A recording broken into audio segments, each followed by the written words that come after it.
दुनिया एक शांत धीमी गति वाली आपदा देख रही है। ये एक ऐसा संकट है जो हमेशा हेडलाइंस में नहीं आता, लेकिन हर साल लाखों जिंदगियों को अफेक्ट करता है। हम बात कर रहे हैं उन अनगिनत फैमिलीज की जो स्लम्स में रहती हैं, ऐसी जगहों पर जो बाढ़ के लिए प्रोन हैं। ग्लोबली एक बहुत बड़ी तादाद में लोग, करीब 445 मिलियन, इन वल्नरेबल सेटलमेंट्स में रहते हैं।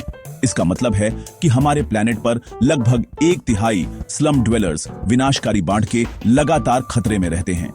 वे अपने घर नदी के किनारों पर, लो लाइन कोस्टल जोन्स में और फ्लड प्लेन्स पर बनाते हैं, चॉइस से नहीं बल्कि इसलिए क्योंकि यही वो जमीनें हैं जो वे अफोर्ड कर सकते हैं। उनके पैरों के नीचे की जमीन एक टिकिंग टाइम बॉम्ब है जो अगली भारी बारिश या ओवरफ्लोइंग नदी का इंतजार कर रही है। इस प्रॉब्लम का स्केल सच में बहुत बड़ा है और ईमानदारी से कहूं तो बहुत डिस्टर्बिंग। जुलाई 2025 में नेचर सिटीज में पब्लिश एक रीसेंट ग्लोबल स्टडी ने एक गंभीर पिक्चर दिखाई, जिससे पता चला कि स्लम रेसिडेंट्स को बाकी अर्बन ड्वेलर्स के कंपैरिजन में फ्लड प्रोन एरियाज में रहने की 32% ज्यादा पॉसिबिलिटी है। यह महज एक कोइंसिडेंस नहीं है, यह अर्बन इनइक्वालिटी का सीधा नतीजा है। जैसे जैसे शहर बढ़ते हैं, अमीर लोग सेफर ऊंची जमीन पर कब्जा कर लेते हैं, जिससे गरीब और मार्जिनलाइज्ड लोगों को सबसे खतरनाक लोकेशंस पर धकेल दिया जाता है। इन इनफॉर्मल सेटलमेंट्स में अक्सर बेसिक इंफ्रास्ट्रक्चर की कमी होती है, जैसे प्रॉपर ड्रेनेज सिस्टम या प्रोटेक्टिव बैरियर जो बढ़ते पानी के खिलाफ कुछ डिफेंस दे सकें, जिससे वे किसी भी बाढ़ की घटना के पहले और सबसे बुरे शिकार बनते हैं।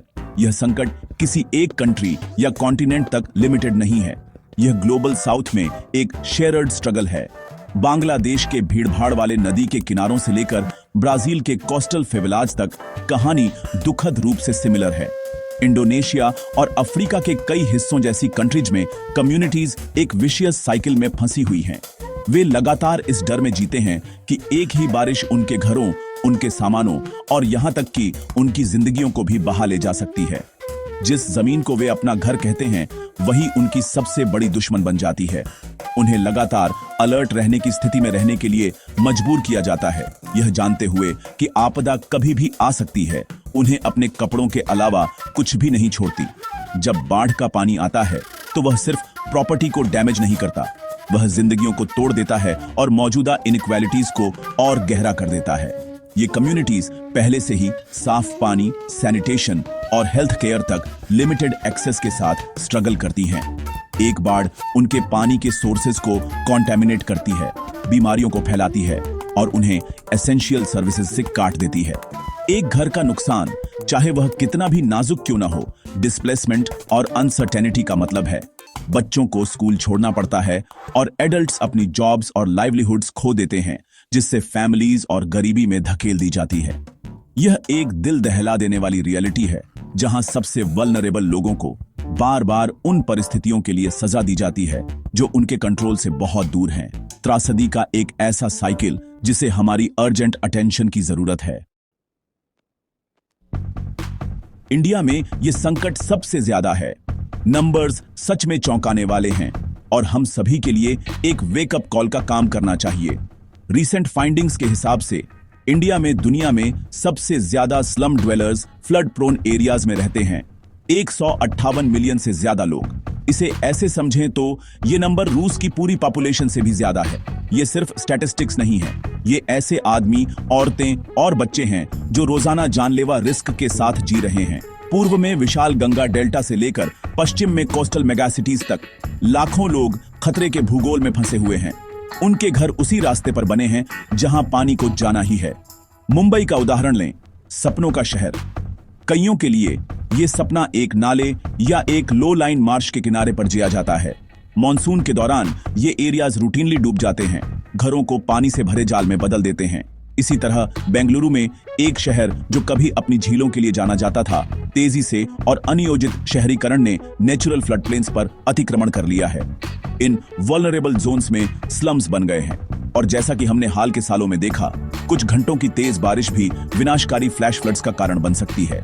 ये शहर फैल रहे हैं, लेकिन वे डेंजर जोन्स में फैल रहे हैं, अपने सबसे मार्जिनलाइज्ड रेसिडेंट्स को सीधे खतरे में डाल रहे हैं।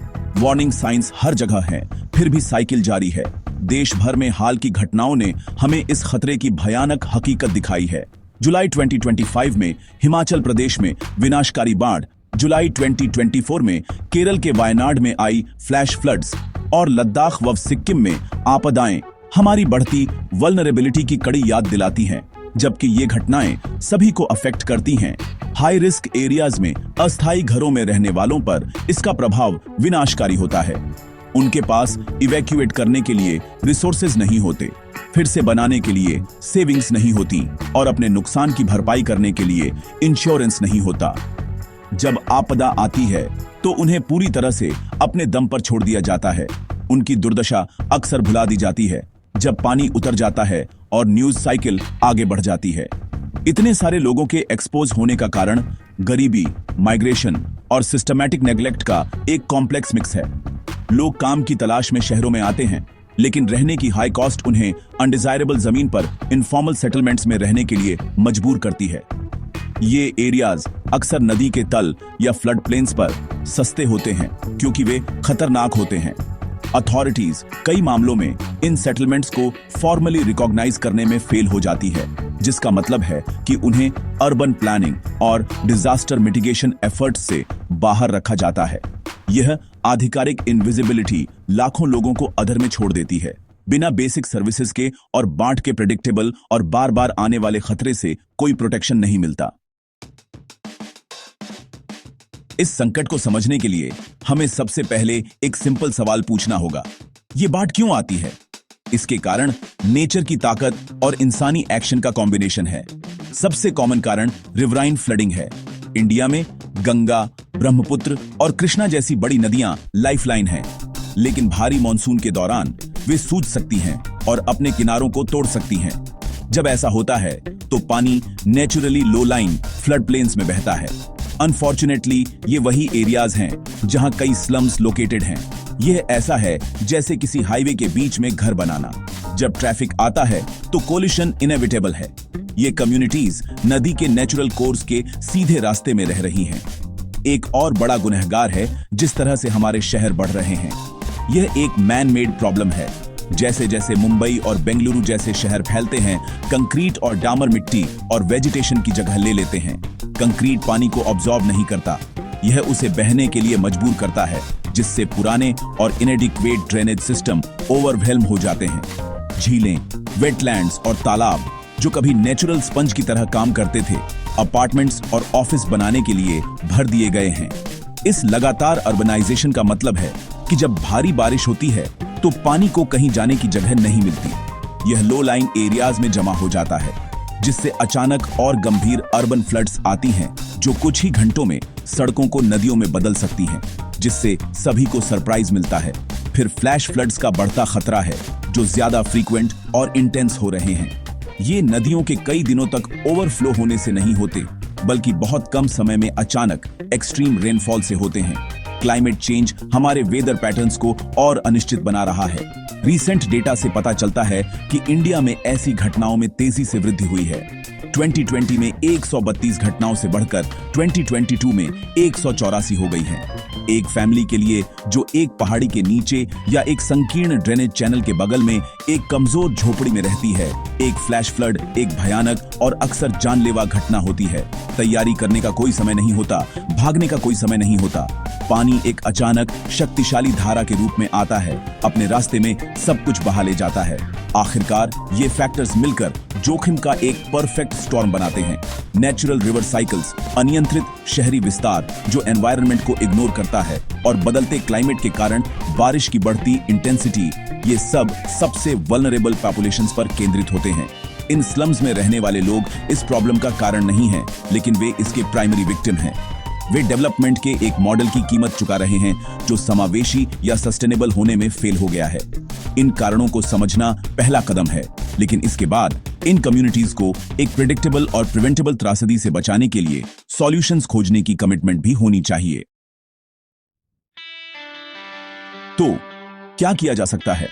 इतनी बड़ी समस्या का सामना करने पर हेल्पलेस महसूस करना आसान है, लेकिन इन कम्युनिटीज को छोड़ना कोई ऑप्शन नहीं है।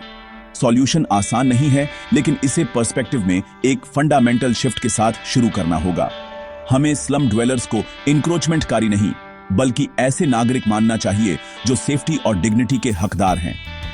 पहला कदम इन वल्नरेबल सेटलमेंट्स को फॉर्मली रिकॉग्नाइज करना और मैप करना है। इस डेटा के बिना कि लोग कहां रह रहे हैं और उन्हें किन स्पेसिफिक रिस्क का सामना करना पड़ रहा है, इफेक्टिव इंटरवेंशन की प्लानिंग करना इम्पॉसिबल है। गवर्नमेंट्स और सिटी प्लानर्स को इन कम्युनिटीज के साथ काम करने की जरूरत है, उनके खिलाफ नहीं, ताकि उनकी जरूरतों और वल्नरेबिलिटी को समझा जा सके। Short term solutions immediate relief दे सकते हैं। इसमें ऐसे मजबूत अर्ली वार्निंग सिस्टम डेवलप करना शामिल है जो सभी के लिए एक्सेसिबल हों, जिनमें लिमिटेड लिटरेसी या टेक्नोलॉजी तक पहुंच वाले लोग भी शामिल हैं। Simple, community based alarm, public announcement और डेसिग्नेटेड इवैक्यूएशन रूट्स और शेल्टर जान बचा सकते हैं। इन सेटलमेंट्स के अंदर बेसिक इंफ्रास्ट्रक्चर को इंप्रूव करना भी क्रूशियल है। क्लॉग्ड ड्रेनेज को साफ करना, जहां पॉसिबल हो छोटे फ्लड वॉल्स बनाना और ऊंची कम्युनिटी प्लेटफॉर्म बनाना बाढ़ के दौरान सेफ हेवन प्रोवाइड कर सकता है। ये छोटे लोकलाइज्ड इंटरवेंशन बढ़ते पानी के इमीडिएट इंपैक्ट को कम करने में और लोगों को एक फाइटिंग चांस देने में बहुत बड़ा डिफरेंस ला सकते हैं लंबे समय में। हालांकि ज्यादा कॉम्प्रिहेंसिव स्ट्रेटेजी की जरूरत है। इसमें हमारे शहरों में क्लाइमेट रेसिलिएंट इंफ्रास्ट्रक्चर में इन्वेस्ट करना शामिल है, जैसे कि झीलों और वेटलैंड्स को नेचुरल स्पंज के रूप में काम करने के लिए रिस्टोर करना और अर्बन ड्रेनेज सिस्टम को अपग्रेड करना। सबसे हाई रिस्क जोन में सेटलमेंट्स के लिए, जहां कोई मिटिगेशन सेफ्टी एंश्योर नहीं कर सकता, डिग्निफाइड और वॉलंटरी रिलोकेशन प्रोग्राम्स पर विचार किया जाना चाहिए। लेकिन यह एक टॉप डाउन इविक्शन प्रोसेस नहीं हो सकता। इसे कम्युनिटी के कंसल्टेशन से किया जाना चाहिए, यह इंश्योर करते हुए कि उन्हें सेफर लोकेशंस पर ले जाया जाए जहां लाइवलीहुड, स्कूल और हेल्थ केयर तक पहुंच हो, ताकि उनकी जिंदगियां इंप्रूव हों, न कि और डिस्टर्ब हों। आखिरकार, रिस्क के इस साइकिल को तोड़ने के लिए सोशल जस्टिस के प्रति कमिटमेंट की जरूरत है। इसका मतलब है एजुकेशन, स्टेबल जॉब्स और अफोर्डेबल हाउसिंग तक पहुंच प्रोवाइड करना, ताकि लोगों को पहली जगह में खतरनाक एरियाज में रहने के लिए मजबूर न होना पड़े। इसमें इन कम्युनिटीज को सॉल्यूशन का हिस्सा बनने के लिए एम्पावर करना शामिल है, उन्हें उन डिसीजन में आवाज देना जो उनके जीवन को अफेक्ट करते हैं। चैलेंज बहुत बड़ा है, लेकिन हमारी कलेक्टिव रिस्पांसिबिलिटी भी उतनी ही बड़ी है। हमें अभी काम करना चाहिए दूरदर्शिता और करुणा के साथ, यह एंश्योर करने के लिए कि हमारे शहर अपने सभी रेसिडेंट्स के लिए सेफ और इंक्लूसिव हों, न कि सिर्फ कुछ प्रिविलेज्ड लोगों के लिए। तभी हम अगली बाढ़ को एक और त्रासदी बनने से रोक सकते हैं।